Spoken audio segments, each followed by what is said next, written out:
विश्वेश्वरागणं प्रणतुग्रहत नमो दैते गुरुदेव्याभ्यां। नेटवर्क 10 के ये 5वें संत संसद के अधिवेशन के आयोजक नेटवर्क 10 के एमडी और मुख्य एडिटर जी हमारे संजय गिरी जी, यहाँ बैठे हुए पूज्य संत और सामने भी बैठे हुए आदरणीय संत वृंद। अभी जो चर्चा हो रही है सचमुच मैं समझता हूं कि ये जो टीम की जो बातें हैं ये बहुत ही मनन करने योग्य है और समाज को एक दिशा देने वाली है। जो यहां अपने 3 खास पॉइंट रखे हैं, एक तो जातिवाद से ऊपर राष्ट्रवाद और धार्मिक पर्यटन से क्या लाभालाभ, धर्म परिवर्तन की बात और बीच बीच में से साथ शिक्षा पद्धति की भी बातें आ गई। मैं धर्म परिवर्तन के ऊपर अगर बात कहूं तो अभी तो सरकार ने बहुत अच्छे कानून, कई राज्यों में धर्म परिवर्तन पर प्रतिबंध तो आया है और अभी आपने सुना होगा कि सुप्रीम कोर्ट का भी एक जजमेंट आया कि जो धर्म परिवर्तन करके अन्य धर्म में जाता है तो उसको जो लाभ एसटी जो अनामत के लाभ जो है रिजर्व के उसको नहीं मिलने चाहिए, क्योंकि फिर वो पछात नहीं रहा, वो आदिवासी नहीं रहा। तो ये भी एक फेवर में एक जजमेंट सुप्रीम कोर्ट का आया है और इस पर सरकार कानून बनाए तो अच्छी बात है कि जो भी क्या कि हमारे यहाँ जो भी अनामत दी जाती है रिजर्वेशन, तो सामाजिक जो भी पिछड़े हो उनको दिया जाता है। तो सामाजिक पिछड़ापन तो लोग कहते हैं कि भाई दलित या आदिवासी केवल हिंदू समाज में ही है और समाज में तो है ही नहीं। तो अगर वो धर्म परिवर्तन करते हैं तो फिर वो पछात नहीं रहे और पछात नहीं रहे तो उनको अनामत का रिजर्वेशन का लाभ नहीं मिलना चाहिए, ऐसा सुप्रीम कोर्ट ने जजमेंट दिया है।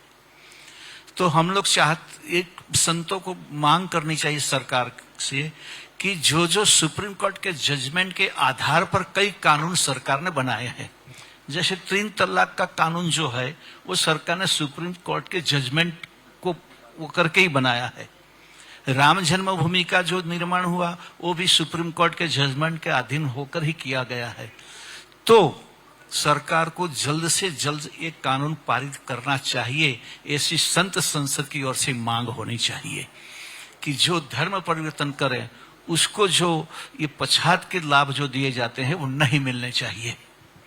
तो ये बहुत बड़ा काम होगा और मैं समझता हूं सभी संतों को इस दिशा में सरकार पर दबाव करने के लिए जो भी माध्यम, किस ऐसे आंदोलन, ऐसे सम्मेलन, इससे हम कर सकते हैं।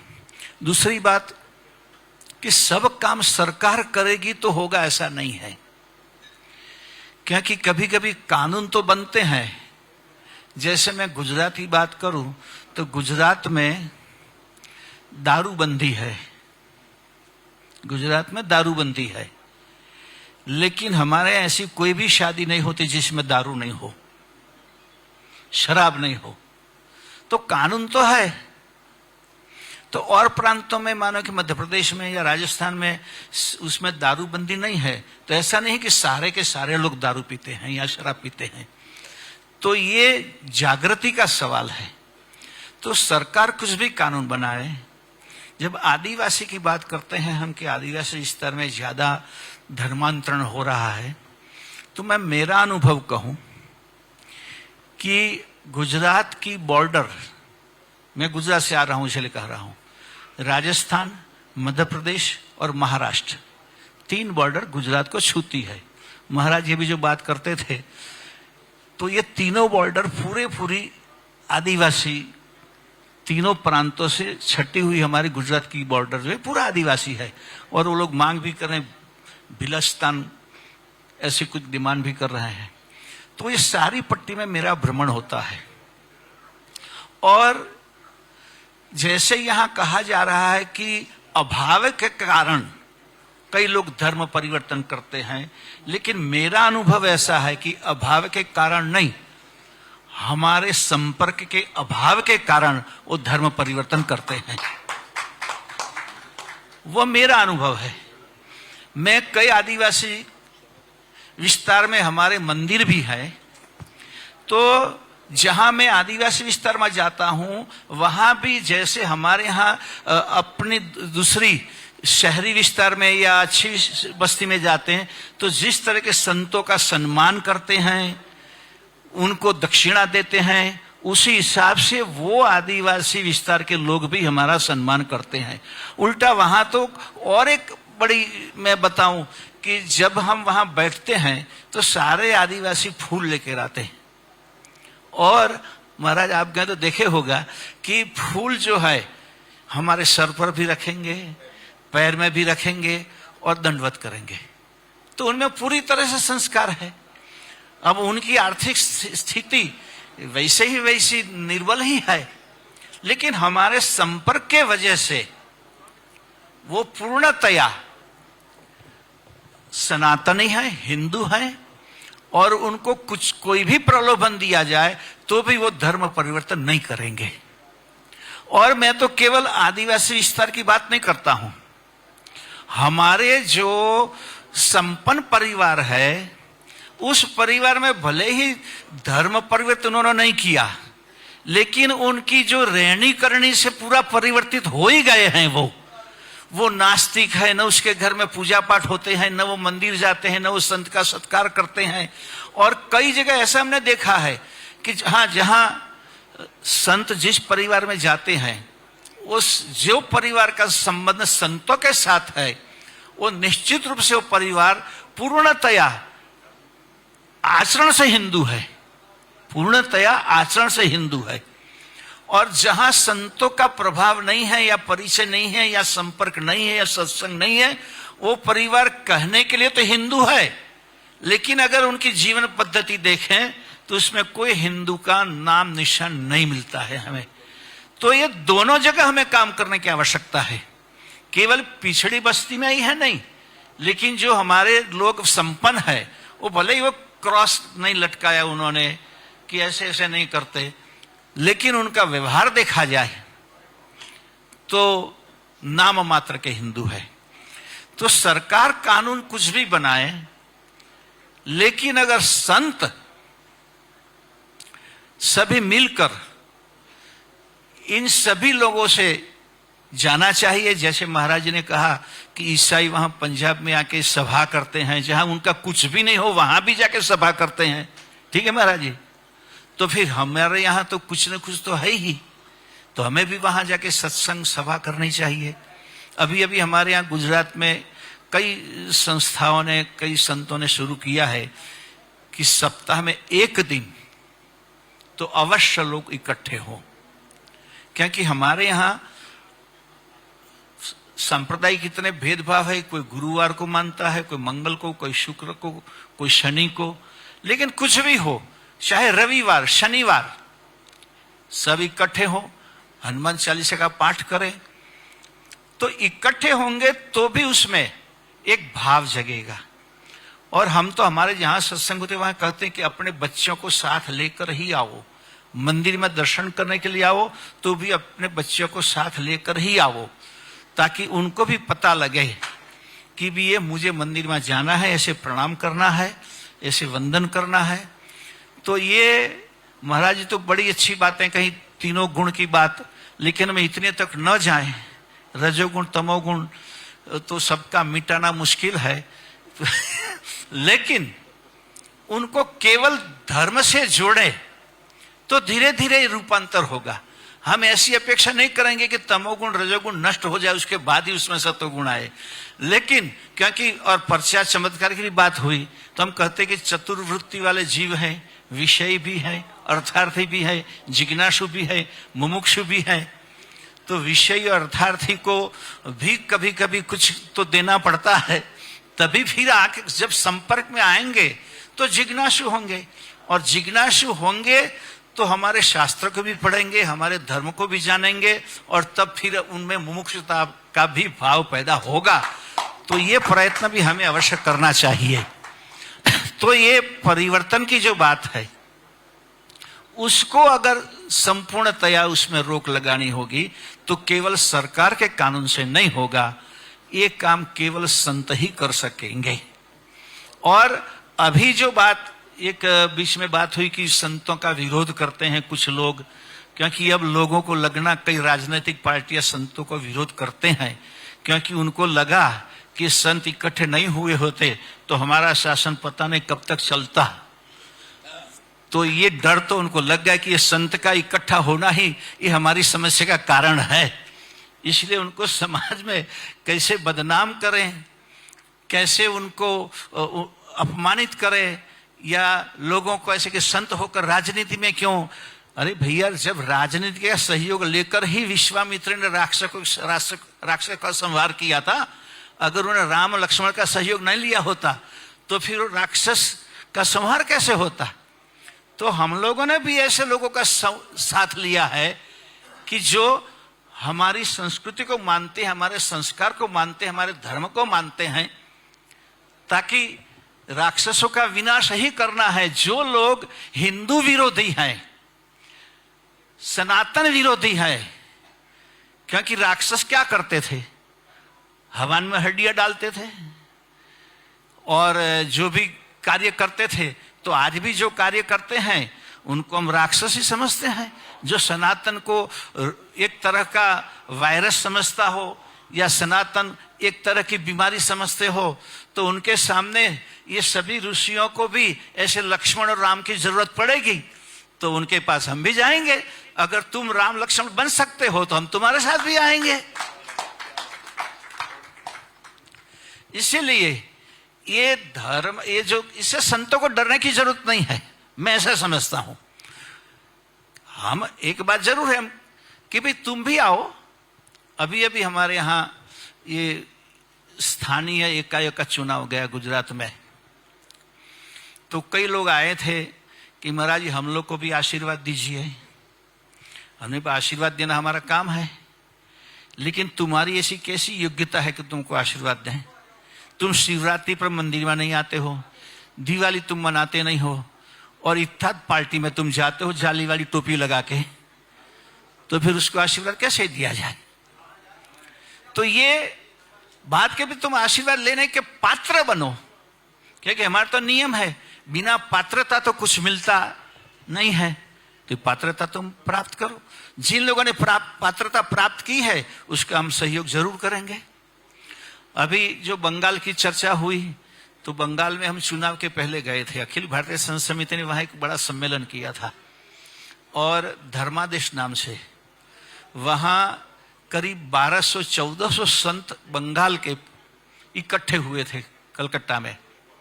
और हमने सबसे चर्चा की कि आप सबको निकलना पड़ेगा और लोगों को बताना पड़ेगा कि अगर सनातन को बचाना है तो इस सरकार को हटाना पड़ेगा। तो उन्होंने कहा कि यहाँ महाराज जी इतना प्रॉब्लम है, इतनी समस्या है कि हम बाहर जाके ऐसी कोई मीटिंग नहीं कर सकते। आप संतों ने बताया कि हम ऐसा कह नहीं सकते कि तुम इसको मत वोट दो और भाजपा को दो, इतनी समस्या है। तो मैंने कहा ठीक है, ऐसा मत करो, लेकिन अपने अपने जो भक्त हैं उसके घर जा जाके तो कह सकते हो कि हम हिंदू हैं और इसको अगर नहीं हटाएंगे तो हमारे बहुत समस्या आने वाली है। और इसकी आगेवानी हमारे एक संत ने ली, महामंत्री बने वहां। फिर हम वहां के आए, उसके बाद उनका फोन आया कि मेरे आश्रम में 5-10 लोग आए और मेरी दरी के समेत सब कुछ उठा के ले गए। इतना त्रास। तो हम लोगों ने उनका जो भारतीय जनता पार्टी का सपोर्ट किया, ये केवल उनको सत्ता में लाने के लिए नहीं, लेकिन अगर जो ये सत्ता परिवर्तन नहीं हुआ होता तो मैं निश्चित कहता हूं कि कुछ वर्षों के बाद पश्चिम बंगाल हमारे हाथ में नहीं रहता। और हमने देखा हमारा राष्ट्र का कहां कहां राष्ट्र खंडित हुआ, जहां हमारा धर्म शिथिल बना, जहां धर्म, हिंदू धर्म, सनातन धर्म जहां शिथिल बना, वहां ही राष्ट्र का खंडन हुआ है। इसीलिए जैसे आपने कहा कि राष्ट्र के धर्म के द्वारा ही राष्ट्र है और राष्ट्र के द्वारा ही धर्म है, तो ये बड़ी बात है। शिक्षा की बात भी हुई, महाराज ने अच्छी बात कही। मैंने जो एकलव्य के बारे में मैंने भी सुना है कि ये शिशुपाल का भी सेनापति था। जो शिशुपाल, जिसका शिष्य वेधन श्री कृष्ण को करना पड़ा राजसूय सभा में, तो जो ऐसी मानसिकता वाले लोग हो, तो आपने अच्छा उदाहरण दिया कि भी पाकिस्तानी कोई आतंकवादी यहाँ है तो उसको थोड़ी हम अपने आर्मी में शिक्षा देंगे। तो ये इतिहास में दब गया है, उसको उजागर करना चाहिए कि भाई एकलव्य आदिवासी या भील कुमार था इसीलिए उसको शिक्षा नहीं दी, ऐसी बात नहीं है। वो सनातनी विरोधी था इसीलिए उसको शिक्षा नहीं दी है। तो ऐसी कई बातें हमारी जो इतिहास में दबी हुई है, उसको बाहर लाने का काम भी संत महात्मा ही कर सकते हैं। तीसरी बात यहां जो रही कि तीर्थाटन में जो क्या क्या हमें यहां जितनी बात हुई, मैं उसमें एक अलग बात करना चाहूंगा। यहां जो बात हुई कि किस किस तरह सबको रोजगारी मिलती है, रिक्शा वाले को, होटल मोटल वाले को, और सब तरह के, लेकिन सरकार को कितना मिलता है ये अगर हम देखें तो मेरे पास उसके आंकड़े आए हुए हैं।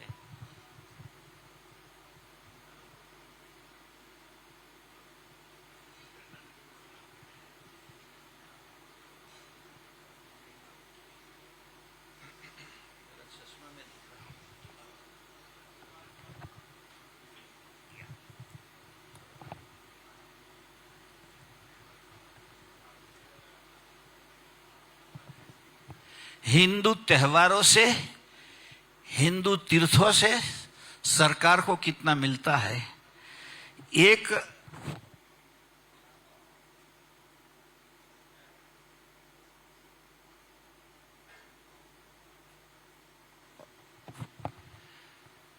दो 2025 में उत्तर प्रदेश में आए तीर्थ यात्रियों की संख्या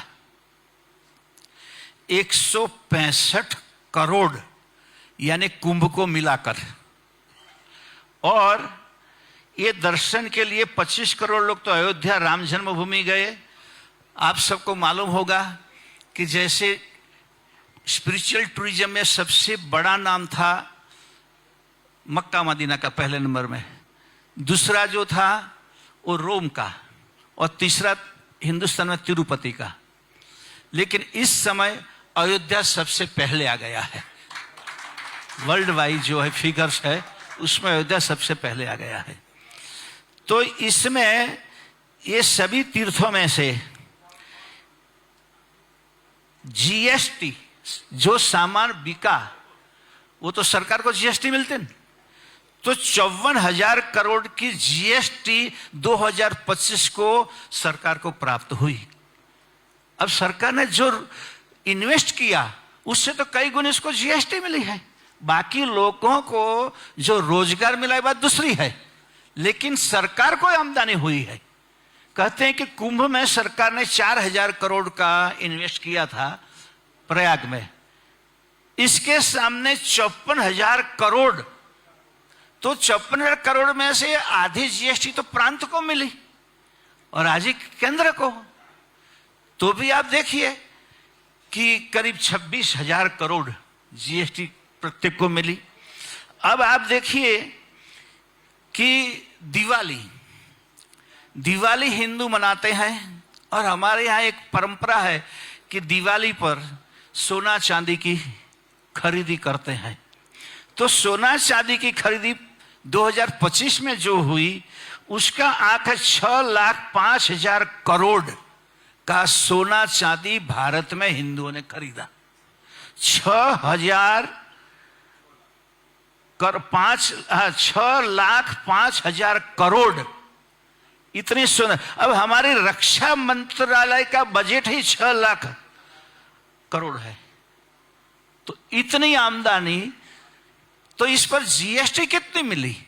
और दूसरी बात कि जब भारत में जो भी तीर्थयात्री आते हैं या तीर्थ यात्रा करते हैं, वो आमदनी भारत में ही रहती है, उसका टैक्स भी सरकार को मिलता है। जो लोग विदेश में जिनके धर्म स्थान है वो यात्रा करते हैं, तो उल्टा हमारा जो है करेंसी, हमारा फॉरेन करेंसी हमारा लूज होता है उसमें। तो हम, जबकि ये तो फॉरेन से भी लोग यहाँ आते हैं दर्शन करने के लिए, हिंदू भी आते हैं और भी लोग आते हैं, हमारे एनआरआई भी इतनी बड़ी संख्या में आते हैं। तो ये जितने आते हैं तो देश को जो है वो फॉरेन एक्सचेंज मिलता है, और यहाँ से जो बाहर जाते हैं वो तो वैसे भी देश को नुकसान होता है। तो ये साफ बातें देखें तो सचमुच ये राष्ट्र को हिंदू ही विकसित कर सकते हैं, हिंदू भी बचा सकते हैं। और मेरे पास एक अधिकारी आया समाज सुरक्षा का, सरकारी योजना का लाभ कैसे कैसे लोग लेते हैं। उन्होंने कहा, महाराज जी आपके गांव में कितनी विधवा महिलाएं होगी? अपनी सरकार विधवा पेंशन देती है। मैंने कहा होगी 1-1 हजार। तो क्या मुझे पता है वहां केवल 200-300 विधवाओं को पेंशन मिलता है, बाकी को किसी को नहीं मिलता, क्योंकि कोई प्रयत्न नहीं करता। जबकि मुसलमान, एक मुस्लिम मरता तो 4 औरतों को विधवा पेंशन मिलता है। चाहा योजना सरकार की। और धर्म परिवर्तन में भी एक बात अभी महाराष्ट्र में सामने आई कि पादरी जो महाराष्ट्र में पकड़े गए, इसमें एक आदमी तो ऐसा था, पहला जो पकड़ा गया वो, कि अमेरिका में फौज का रिटायर पर्सन था, और उसको पकड़ने के बाद 34 लोग ऐसे मिले जो उनकी खुफिया एजेंसी में और आर्मी में काम करते रिटायर हुए। तो यहां आकर वो धर्म परिवर्तन ही नहीं करते, ये राष्ट्र की भावना का भी परिवर्तन करते हैं। इसलिए हमारे सामने एक बड़ी समस्या है। तो उसके सामने रक्षा संत ही कर सकते हैं, और हम सबको संकल्प लेना चाहिए।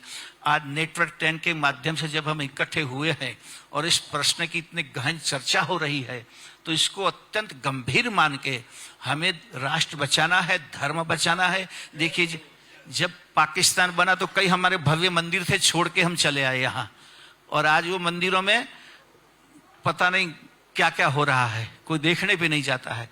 तो इसीलिए हमें राष्ट्र बचाना है तो हमारे धर्म को पूरी तरह से मजबूत करना होगा, ग्राम्य विस्तार में, शहरी विस्तार में भी, और आदिवासी विस्तार में। जो लोग, मैंने पहले कहा कि भले उन्होंने धर्म परिवर्तन नहीं किया, लेकिन जीवन पद्धति से वो परिवर्तित हो गए हैं, उनको वापस अपने हिंदू धारा में लाना ये हमारा कर्तव्य है। और ये मैं बहुत बहुत धन्यवाद करता हूं कि हम सब लोगों को इसमें जागृत करने का एक यहाँ मौका मिलता है। इसी बात के साथ मैं मेरी वाणी को विराम देता हूं।